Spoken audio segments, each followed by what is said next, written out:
어느 날 편지 한 통을 받았어요.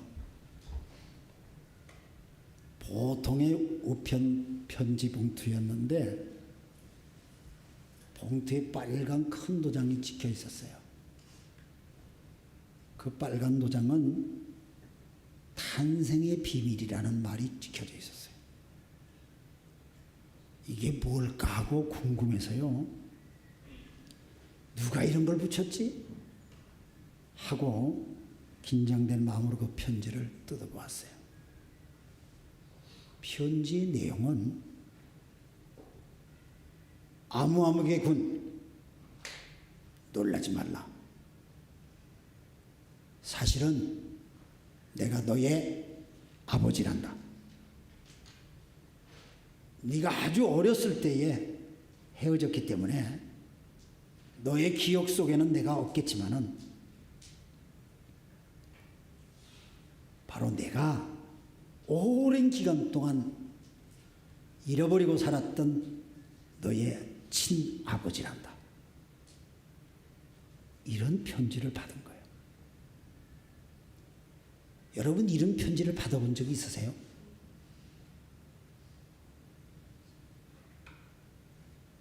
꼭 뭐 텔레비 드라마에서 나오는 얘기 같지 않아요? 그런데 이 얘기는 텔레비 드라마에서 나오는 얘기가 아니라 실제적인 실화입니다. 실제로 우리들 삶 속에서 일어나고 있는 일들 가운데 하나님께서 우리에게 보내주신 편지가 있습니다. 이 목사가 지금 무슨 얘기를 하려고 하는지 여러분 아실까요? 이 편지는 오늘 아침 저는 여러분들과 함께 펼쳐 읽었던 창세기라는 하나님의 말씀입니다.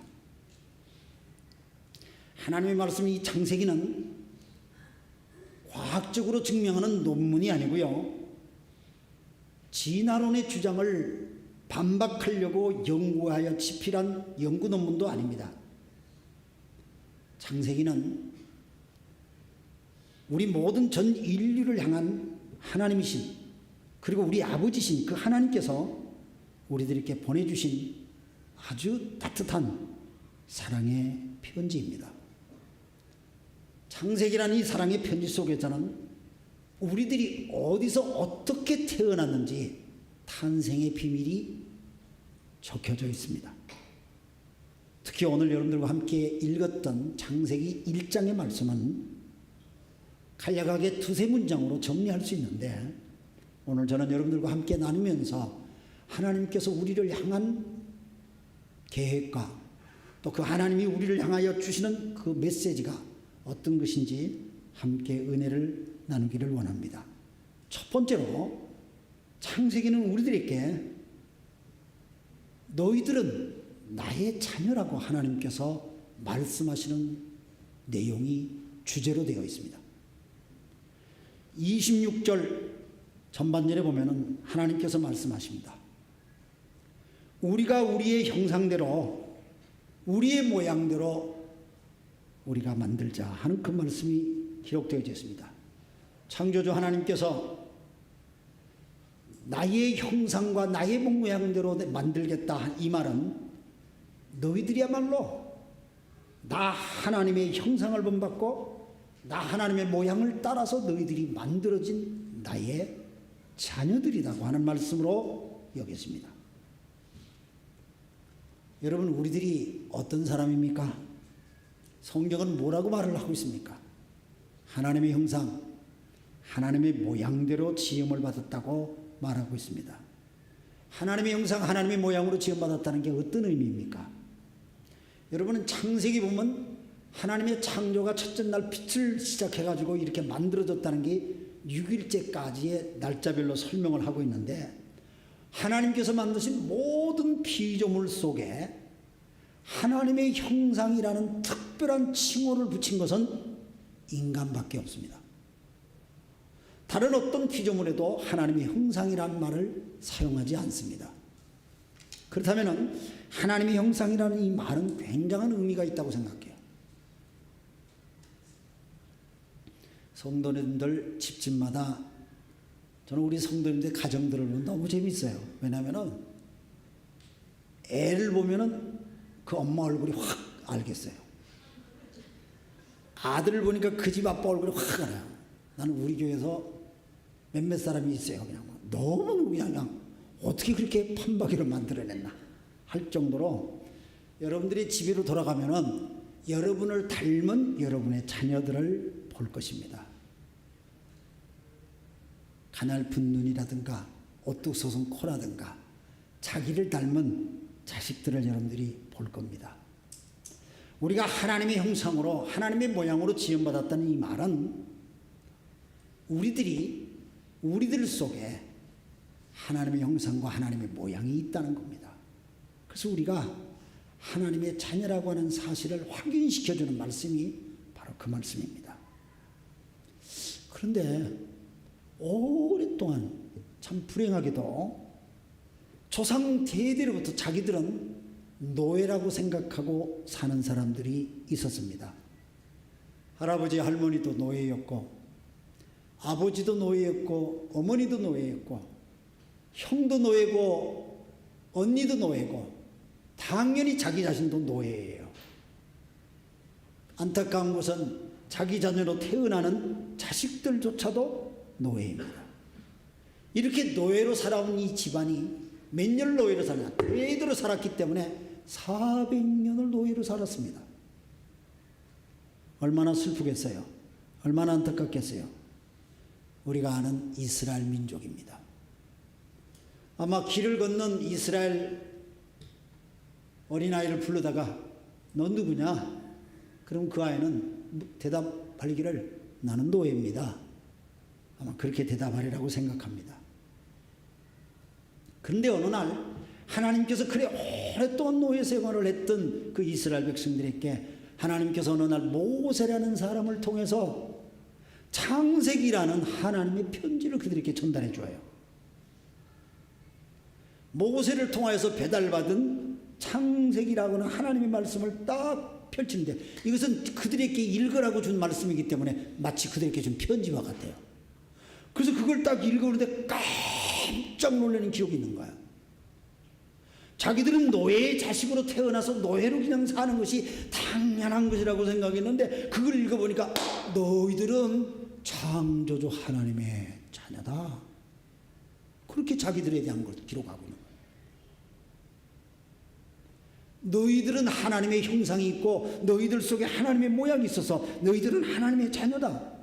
그거를 읽었던 이스라엘의 소위 창세기를 처음 읽었던 독자가 이스라엘 백성인데 깜짝 놀라는 거예요. 어떻게 우리가 노예인데 우리가 하나님의 자녀입니까? 그들은 놀랍니다. 짐승처럼 자랐습니다. 채찍 맞으면서 강제노동을 당했습니다. 수많은 어려움을 겪고 살았습니다. 인간이지만 인간 대접을 못 받았습니다. 아무도 자기들을 인정해 주지 않았습니다. 그런데 어느 날 하나님의 말씀이라고 또 주어지는데 보니까 너희들이야말로 고귀하시고 거룩하신 하나님의 자녀들이다. 너무너무 그들이 충격받습니다. 사랑하는 성도 여러분, 저는 2026년을 시작하는 우리들에게 하나님께서 이 창세기를 묵상하게 하는 것은 창세기를 통하여서 우리들이 깨우치고 확인해야 될 사실이 있다는 것을 다시 한번 저는 느낍니다. 왜냐하면 아직까지도 수많은 사람들이 마치 이 세상의 노예와 같은 생각 속에 사는 사람이 많다는 거예요. 물론 이스라엘 백성들이 옛날 애굽에서 노예 생활하는 것과 같지는 않습니다. 그런데 오늘날도 아직도 많은 사람들이 원숭이가 이렇게 발전을 해서 진화를 해서 인간이 된 거야 하고 믿는 사람이 꽤 있어요. 또 어떤 사람은 모든 세포의 근원이 아메바기 때문에 그 아메바가 점점 분열이 나고 진화가 되어져서 오늘 우리 인간이 되어서 나는 그렇습니다. 이렇게 생각하고 있는 것이 많아요. 이런 시대를 사는 우리들, 마치 학교 교육이 우리 인간의 전체적인 것처럼 그렇게 생각하고 살고 있는 우리 모든 사람들에게 창세기라고 하는 이 하나님의 말씀이 우리에게 주어지는 것은 오늘 우리들의 탄생의 비밀을 모두가 알아야 된다는 이 시대적인 하나님의 외침이 우리들에게 주어졌다고 생각하기에 한 해를 시작하는 우리가 창세기를 묵상하는 매우 귀중한 뜻이 있다고 생각합니다. 창조주 하나님은 우리들을 하나님의 형상대로 지어주시고 그리고 우리들을 하나님의 거룩한 백성의 존귀한 자녀로 삼아 주셨습니다. 그렇게 우리를 만드셨습니다. 그래서 시편 2편 7절 말씀 보니까 너는 내 아들이라 내가 오늘 너를 낳았다 분명하게 강조해서 우리에게 말씀해 주시는 것이 있습니다. 성도 여러분, 우리가 이 창세기 말씀 묵상하면서 다시 한번 우리는 근본적으로 내가 하나님의 자녀로 지음을 받았다. 육신의 아버지, 육신의 어머니를 통해서 내가 태어났지만은 그러나 내 생명이 하나님의 형상과 하나님의 모양대로 지음받은 하나님의 자녀다 하는 사실을 창세기 말씀을 통하여 우리가 먼저 깨우쳐야 될 것입니다. 두 번째로 하나님께서 말씀하십니다. 나는 너희를 이렇게 사랑하고 있단다. 하나님 우리를 사랑하고 계세요. 저는 창세기 1장을 보니까 하나님이 엄청나게 우리를 사랑하신다는 사실을 발견할 수가 있어요. 창세기 1장 1절부터 31절까지 문장 하나하나를 끄집어봐서 문장 단어 하나하나마다 하나님이 우리를 향한 사랑이 철철철철 넘치는 것을 느낄 수가 있어요. 작년에 저희 교회에 7명의 아이가 태어났어요. 7명의 아이가 태어나서 얼마나 기뻤는지 몰라요. 제가 아이가 태어나면 제가 안고 축복 기도를 하는데 정말 하나님의 은혜로 7명의 아이가 이렇게 태어난 걸 보니까 금년에는 몇 명이 태어날까 또 기대를 합니다. 이 가와사키 우리가 사는 이 동네에 라조나라고 하는 유명한 쇼핑센터가 역 앞에 있잖아요. 라조나 거기 가면은 2층 3층인가요? 거기에 이 베이비 용품을 파는 큰 그 스토어가 있죠. 어린 애기 물건만 많이 팔아요. 거기 가면. 그런데 뭐 이 나이에 제가 거기에 무슨 상관이 있겠습니까? 전혀 저는 상관이 없는데 라조나를 가끔 가면은 꼭 그 가게 쪽으로 가면 이렇게 둘러보고 싶어져요. 왜냐하면 거길 가면은 젊은 엄마들이 거기에 물건 사러 와요. 전부 다 애기 물건이잖아요. 다 배가 이렇게 불러있는 젊은 엄마들이 아주 힘겹게 끼우뚱 이렇게 걸으면서 힘들어하는 모습을 보이기도 하지만은 그럼에도 불구하고 아주 웃는 얼굴로 애기 물건을 하나씩 보고 있어요. 젊은 사람들이니까 뭐 지갑에 돈이 그렇게 많다고 생각지는 않겠지만은 그러나 애기 물건을 고를 때에 지갑에 돈이 있다 없다 그 별로 신경 쓰지 않고 물건을 고르는 것 같아요. 저는 그 모습을 보면서 흐뭇해하면서 그냥 구경하는 거예요. 저는. 근데 그걸 구경하고 있느라 보면은 그 엄마들이 그냥 물건을 그렇게 막 사는 모습을 보니까 그 물건을 사는 게 목적이 뭐냐면은 태어날 아기 때문에 사잖아요. 그래서 거기서 보면 이 젖병을 들었다 놨다 하고요. 젖꼭지를 들었다 놨다 하고 그 다음에 애들 뭐 베니도 같은 거, 그 다음에 모자, 또 신발, 뭐 양말, 장갑 이런 걸 하나 들었다 놨다 하는데 막 이렇게도 보고 저렇게도 보고 막 이렇게 봐요. 얼마나 그냥 정성스럽게 살피는지 몰라요. 물론 아주 멋진 디자인, 예쁜 디자인의 물건을 찾는가 싶긴 한데 또 보면 막 뒤에 보면은 이 물건은 또 무엇로 만들었는지 혹시 유해 물질 같은 게 포함되지 않았는지 제품에 나일론이 섞이지 않았는지 그걸 꼼꼼히 다 읽으면서 그냥 사더라고. 왜 그렇게 할까요? 왜 그렇게 하죠? 태어날 내 아기 때문에 그래요. 근데 그렇게 물건을 사면서 아주 얼굴이 환해요. 굉장히 기뻐해요. 그래서 그 중에 제일 이쁜 물건, 부드러운 물건, 그 다음에 아름다운 거, 왜 그런 걸 찾아서 살까요? 태어날 아기 때문에. 목적은 그것뿐이에요. 이제 곧 태어날 아기를 위한 준비예요. 저는 그 생각이 문득 들면서 창세기 1장을 읽으면서 태어날 아기를 준비하고 있는 엄마의 마음으로 또 이 창세기 1장을 보니까 하나님께서 어둠의 세계에서 빛을 만드시잖아요. 빛이 있으라 말씀하시죠. 누구 때문에 빛을 만드실까요? 이제 얼마 있지 않으면 자기 형생대로 지원받아 태어날 인간을 위해서 하나님 활동하시는 거예요. 하나님께서 바다를 만드세요. 육지를 만드세요. 그리고 바다에 사는 물고기를 만드시고요. 많은 식물들을 만드세요. 씨 있는 열매를 만들기도 하고 무성하게 자라는 그런 모든 식물들을 종류대로 다 만드는데 심지어 짐승들을 전부 다 종류대로 다 만드세요. 누구를 위해서 만드실까요? 곧 태어날 당신의 형상을 닮은 인간을 위해서 만드신 거죠.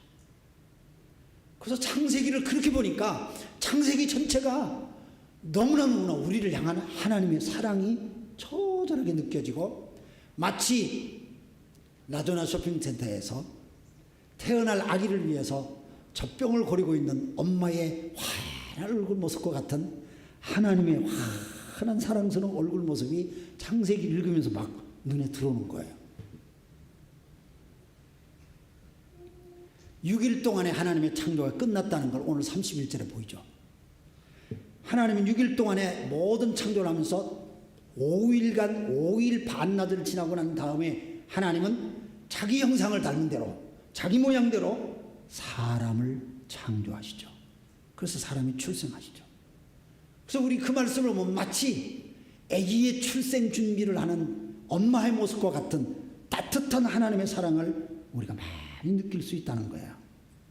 태어나는 내 아기를 위해서, 태어나는 인간을 위해서 하나님이 얼마만큼 준비하고 계시는가, 하나님이 얼마만큼 완벽하게 준비했는가, 그리고 그 준비가 너무너무 사랑스러웠다는 것을 저는 1장 창세기를 통하여서 몇 번이고 반복하여 느낄 수 있었습니다. 여러분, 창세기 1장을 보면 하나님께서 반복해서 창조하시면서 하시는 말씀이 있었습니다. 그게 뭐였죠? 4절 말씀에 보면 빛이 있으라 이렇게 말씀하고 난 다음에 빛이 생겼어요. 그랬더니 하나님이 보시기에 좋았더라. 그리고 그게 창조하는 첫째 날부터 둘째 날, 셋째 날 계속해서 창조하는 것마다 보시기에 좋았더라. 그 말씀을 하시죠. 보시기에 좋았다. 일본말로 하면 요시 이런 말이에요. 그런데 보시기에 좋았더라. 이게 도대체 무슨 의미인가? 물론 하나님이 그럼 그렇지 내가 만들었는데 틀림없지 제대로 만들었구만 하나님 스스로 만족해 하시는 그런 의미도 있다고 생각합니다. 그러나 저는 그보다도 훨씬 더 깊은 의미여서 보시기에 좋았더라. 좋았어. 하나님 스스로 이렇게 말씀하시는 이유는 이제 곧 태어날 당신의 형상을 담고 이 세상에 태어날 인간들이 살기에 이만하면 됐어. 이만하면 내가 태어날 내 자식들이 살기에 충분해. 이만하면 내 자식들이 누리기에 충분하겠어. 하나님은 만드신 모든 것에서 만족해 하시는 그런 모습이라고 생각해요. 여러분 생각해 보세요. 가게에서 젖병을 만들고 젖병을 손에 들고 이렇게 보면서 혼자 미소를 띠는 엄마 얼굴을 한번 생각해 보세요. 왜 그럴까요? 젖병이 멋져서 웃을까요? 아니요. 그 젖병을 붙들고 젖을 먹고 있을 태어날 자기 아이를 생각하면서 그렇게 기뻐하는 거예요. 저는 하나님도 그렇다고 생각해요. 하나님도 우리가 이 세상에 태어나기 전에 우리를 위해서 모든 것을 지으시고 우리들에게 다 주시고 다 제공해 주시려고 하나님은 그렇게 천지를 만드셨다는 거예요. 그래서 세상에 눈에 보이는 모든 우주 공간에 있는 모든 것들, 하늘의 별조차도 하나님의 사랑을 우리에게 가르쳐 주시는 하나님의 손길이에요. 그런데 이 세상의 진화론자들은 그렇게 말해요. 그렇게 말하진 않아요. 세상의 진화론자들은 이 세계는 적자 생존의 세계라고 그렇게 얘기해요. 적자 생존. 약한 자는 다 없어지고 강한 자만 남는 거죠. 그래서 생존 경쟁의 사회 속에서 우리 환경 속에서 가장 적합하고 가장 강한 것들만 남아서 점점 강한 것들만 남아서 진화를 해서 사회를 만들어간다. 그렇게 학교에서도 가르치고 하니까 태어나서부터 싸워야 돼. 태어나서부터 싸워야 돼. 그래서 네가 죽어야 내가 올라설 수 있다. 그렇게 가르치는 거야. 뭐 얼마나 사람들이 그렇게 가르치고 모든 사람들이 그렇게 생각해서 심지어 교회 와서 예수를 믿는다고 하면서도 네가 죽어야 내가 산다고 해서 막 옆 사람을 죽이려고 하는 세상의 진화론자의 생각이 교회 안에서도 있는 게 너무 마음이 아파요. 그러나 성경은 달리 말씀을 하세요. 성경은 이 세상에 모든 존재하는 것들은 하나님의 사랑의 증표예요. 하나님이 나를 사랑하는 증표예요. 이웃도 나를 하나님이 사랑하기 위해서 이웃을 만나게 해주시고요. 이 일터도 그렇고요. 이 자연의 모든 것들이 그래요. 가와사키에 있으면 여러분이 잘 안 보일지 몰라요. 저는 고텐바에 있으니까 밤에 딱 나가서 뜰에 하늘을 보면요. 얼마나 별이 반짝이고 별이 선명하게 보이는지 몰라요. 별 숫자가요. 정말 바다의 모래알 이상으로 많이 보여요. 너무너무 멋져요. 그 모든 것이 나를 향해 빛을 발하고 있는 것 같아요. 하나님이 나를 사랑하신다는 그 모습을 느껴져요. 이사야 43장 4절 말씀에 보면 내가 너를 보배롭고 존귀하게 여겨 너를 사랑하였다. 하나님께서 그렇게 말씀하세요. 그래서 이름 모를 풀 한 포기 그리고 내가 마시는 공기 한 움큼 모두가 하나님의 사랑이에요. 여러분 그렇게 안 느끼세요? 사랑을 잘 느끼는 사람은요 뭐든지 민감하게 반응을 해요. 근데 사랑에 둔한 사람은요 입에 갖다 넣어줘도요 먹을 줄 몰라요. 사랑이 둔해서 그래요. 그래서 모든 것에서 하나님의 사랑을 이렇게 느껴보세요. 얼마나 귀하고 놀라운지 모릅니다. 그렇다면 여러분 생각해보세요. 하나님이 나를 지으시고 하나님이 나를 사랑해 주셔요. 세 번째, 그래서 우리는 어떻게 살아야 될까요? 하나님이 나를 지으시고 하나님이 나를 이토록 사랑해 주신다면 내가 어떻게 살까요? 저는 창세기를 읽으면서 그래, 내가 하나님의 사랑을 받는 자녀지 하나님의 사랑받는 자식처럼 내가 살고 싶어. 하나님 사랑받는 자식처럼 나는 살고 싶어. 사람이 자기의 뿌리를 알면요 그 뿌리에 대한 것이 자기의 정체성을 만들어요. 너무너무 중요해요. 자기가 어떤 존재라는 걸 알 때 자기를 만들어가는 거예요. 자기가 어떤 존재라는 걸 모르면 자기를 못 만들어요. 그 사람 방황하게 돼요. 이랬다 저랬다 왔다 갔다 하는 것이죠. 우리는 원숭이의 자손이 아닙니다. 우리는 하나님의 자녀입니다. 그뿐만 아니라 하나님의 사랑받는 자녀입니다. 그렇기 때문에 우리는 굉장히 존귀한 자녀들이에요. 그래서 하나님의 자녀처럼 살고 싶은 거예요. 하나님 자녀처럼 살고 싶은 거예요. 여러분 돼지는 그냥 돼지처럼 살면 되는 거예요. 그렇지 않아요? 소는 소처럼 살면 돼요. 강아지는 강아지처럼 살아야 돼요. 사람이 돼지처럼 살면 안 되죠. 사람이 강아지처럼 짐승처럼 살면 안 되죠. 사람은 사람의 시작이신 하나님의 형상을 닮았기에 그 하나님의 자녀처럼 살아야 되는 거예요. 저는 새로운 한 해를 시작하면서 우리 자신들에게 이렇게 한 말 했으면 좋겠어요. 너는 하나님의 존귀한 하나님의 자녀다. 너는 존귀한 하나님의 자녀다. 그러니 쓸데없는 곳에 네 인생을 버리지 말고 하나님의 거룩한 자녀답게 살자. 자기 자신한테 그렇게 좀 들려줬으면 좋겠어요. 아주 쓸데없는 데 엉뚱한 데 신경 쓰지 말고 하나님의 거룩한 백성답게 살자. 자기한테 그렇게 좀 들려주면 좋겠어요. 고린도후서 5장 17절 말씀에 보면 누구든지 그리스도 안에 있으면 그는 새로운 피조물이라. 옛 것은 지나갔습니다. 보십시오. 새 것이 되었습니다. 예수님께서 우리에게 강조하여 그것을 말씀해 주시지 않았습니까? 그래서 이미 우리는 하나님의 은혜로 창조받은 사람들이고 하나님의 형상대로 지음받았지만 그리스도 예수의 십자가를 통해서 새롭게 지음을 받은 재창조된 사람들이에요. 구원받은 사람들이에요. 그러니까 이게 얼마나 귀한 일이에요. 그래서 여러분 자기 자신한테 늘 그렇게 자꾸 자기한테 말을 하세요. 너는 예수의 십자가로 새로운 피조물이 됐어. 예수의 십자가로 새롭게 하나님의 자녀가 된 거야. 자기한테 자꾸 그걸 들려주시기 바랍니다. 자기한테 그걸 자꾸 들려주세요. 너는 하나님의 사랑을 받고 있는 하나님의 자녀야. 하나님의 사랑을 받고 있는 하나님의 자녀야. 이 소리를 자꾸 들려주세요.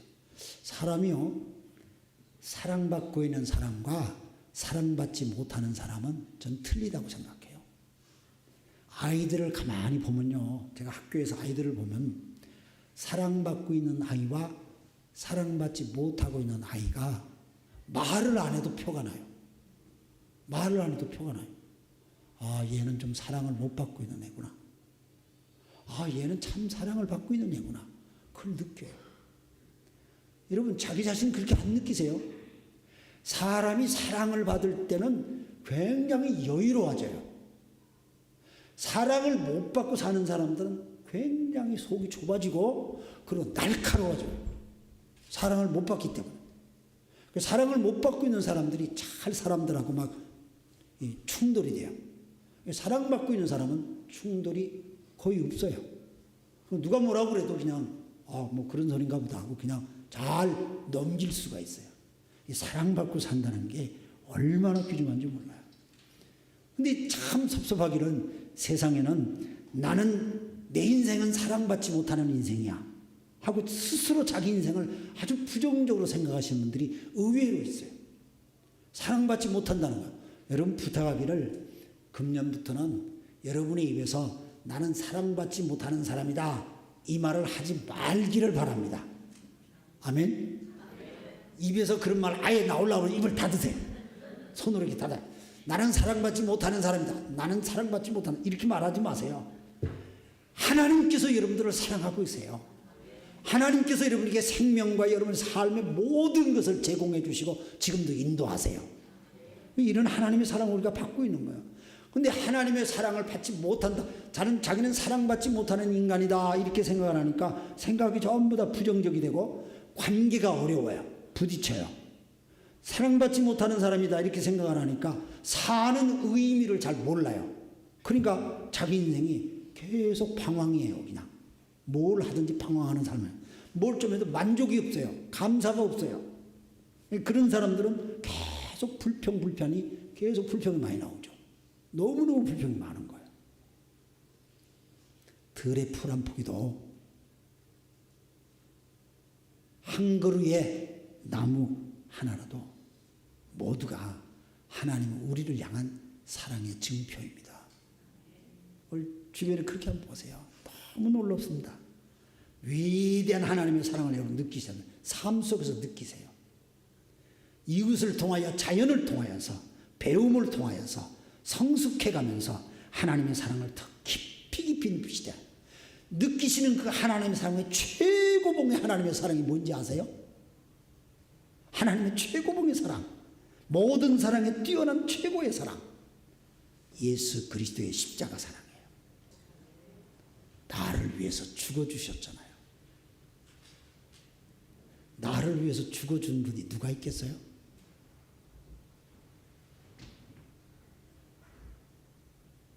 생각할수록요 너무너무 큰 사랑이기 때문에 우리가 잘 느끼지 못할 때가 많아요.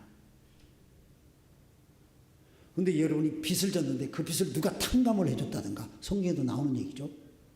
현실적이잖아요. 그게 누가 나를 위해서 죽었다는 것은 그 사람 지가 알아서 죽었는지 뭐 나를 위해 죽었는지 난 모르겠다 그렇게 되는데 누가 내 빚을 진 것을 탕감을 해줘. 예를 들어서 내가 빚을 1,000만원의 빚을 줬는데 우리 교회 어떤 성도님 목사님 얼마나 고생이 많아요. 그 빚을 내가 갚아드릴게요 하고 나 모르는 사이에 빚쟁이한테 그 돈을 갚아서 나는 그냥 거기서 이자라도 갖다 바치려고 찾아갔더니 너 빚 이제 끝났어. 아니 왜 빚이 끝났어요? 아직도 남았는데. 그건 네 아는 그 사람이 와서 다 갚아줘. 그런 일이 있었어요. 감동을 할 거예요. 그런 사람이 안 계시지만은 그런 일이 만약 있다면 한번 생각해 보세요. 안 그러겠어요? 여러분 우리가 생각해보세요. 정말 내가 형무소 갈 일인데, 내가 죄를 져서 형무소 갈 일인데 누가 대신 목사님이 형무소 가면 되겠습니다. 내가 대신 형무소 가겠습니다. 그래서 어떤 분이 형무소 갔다고 합시다. 뭐 그럴 일이라는 게 있을 수 없지만 극단적으로 얘기합시다. 그러면 나는 완전히 덤으로 사는 인생 아닙니까? 너무너무 감격스럽죠. 그런데 성경은 내가 죽을 인간이래요. 죄에 죽을 인간인데 예수 그리스도께서 나를 위해서 십자가에서 내 죄를 대신해서 생명을 대가를 지불하고 나를 대신해서 죽으셨어요. 그 이상의 큰 사랑이 없어요. 너무너무 위대한 사랑이기 때문에, 너무너무 엄청난 큰 사랑이기 때문에 우리의 머리로는 이해가 가지 않는 거예요. 왜? 자기가 누구를 위해서 별로 손해 안 보고 살았거든요. 우리는 누구를 위해서 손해 보는 걸 내가 하기 싫거든요. 나는. 그러니까 이해가 안 가는 거예요. 납득이 안 가는 거예요. 생각해보세요. 기껏해야 자기 자식들을 위해서 조금 수고를 하고, 자식 조금만 커봐요. 어떻게 해서라도 자식 걸 좀 끌어내려고 막 그러지. 자식은 부모 걸 끌어내려고 그러고. 그래서 사람은 누구를 위해서 희생하겠다고 하는 생각 별로 없어요. 사랑을 느껴야만이 희생하고 싶은 마음이 생겨요. 사랑이 안 느껴지면 희생한 마음 손해라고 생각해요. 손해라고. 그런데 우리에게 가장 큰 사랑, 가장 위대한 사랑이 예수 그리스도의 십자가 사랑 아닙니까? 그 예수 그리스도의 십자가의 사랑을 우리가 받았지 않습니까? 그래서 구원받았죠. 하나님의 세상을 이처럼 사랑하셔서 독생자를 우리에게 주셨잖아요. 로마서 5장 8절 말씀에 보니까 우리가 아직 죄인 되었을 때에 그리스도께서 우리를 위하여 죽으셨습니다. 내가 죄인이 아니었을 때, 내가 의인이 된 다음에 예수님 나를 위해서 죽은 게 아니에요. 내가 죄인이었을 때 예수님이 이미 나를 위해서 죽으셨어요. 그러니까 내가 엄청난 사랑을 받은 거죠. 이리하여 하나님께서 우리에 대한 자기의 사랑을 실정하셨습니다. 실제적으로 증명하셨습니다. 그 말입니다. 하나님이 나를 사랑하신다는 건 창세기 말씀만이 아니라 신약 성경에 예수 그리스도를, 독생자 예수 그리스도를 보내서 십자가에 죽게 하심으로 우리로 당한 하나님의 사랑을 증명해 보여주셨습니다. 그 사랑을 우리가 받았어요. 그러니 우리가 어떻게 살아야 되겠어요? 그 하나님의 사랑받는 자녀로 살아야 되지 않겠어요? 저는 그 하나님의 사랑을 받는 자녀로 사는 사람은 사랑을 나누며 산다고 생각해요. 하나님의 사랑을 받은 사람은 사랑을 나누어요. 반드시 그래요. 용서를 받은 사람이 남을 용서할 수가 있어요. 사랑받은 사람이 사랑을 할 수가 있어요. 이해를 받은 사람이 이해를 할 수가 있어요. 받은 사람이 또 줄 수도 있어요. 성도 여러분, 우리는 하나님의 사랑받은 자녀들입니다. 하나님의 자녀답게 삽시다. 하나님의 사랑받았기 때문에 어떤 어려움도, 또 그 가운데서 우리가 죄와 유혹 속에서 우리를 구출해 지어 하나님의 자녀로 다시 세워주셨기에 우리는 그 사랑에 덧입어서 하나님 앞에 감사하면서 좀 더 이제는 어깨를 펴고 담대히 우리에게 주신 이 1년을 믿음으로 우리는 사랑으로 살아야 되겠습니다. 신약성경 에베소서 5장 8절 말씀에 보면 주 안에서 너희들은 빛이라, 빛의 자녀답게 살아라. 우리가 빛의 자녀로 사는 거야.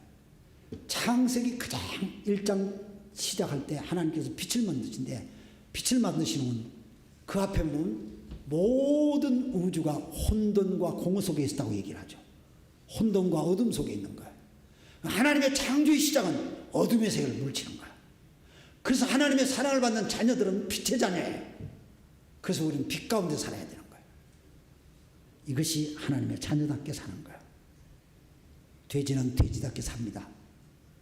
짐승은 짐승답게 삽니다. 그게 짐승이에요. 그러나 사람은 하나님의 자녀이기 때문에 하나님 자녀답게 사셔야 하지 않겠습니까?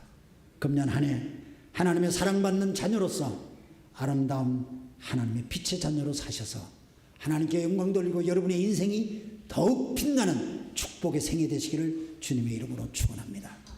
기도하겠습니다. 말씀을 기억하면서 우리 다 같이 하나님의 말씀 속에서 함께 합심해서 우리가 기도하기를 원합니다. 하나님께 주신 말씀 딱 마음에 새기고 붙드시고 이 시간 우리 같이 합심해서 기도하겠습니다. 기도합니다. 사랑하신 아버지 하나님 감사합니다.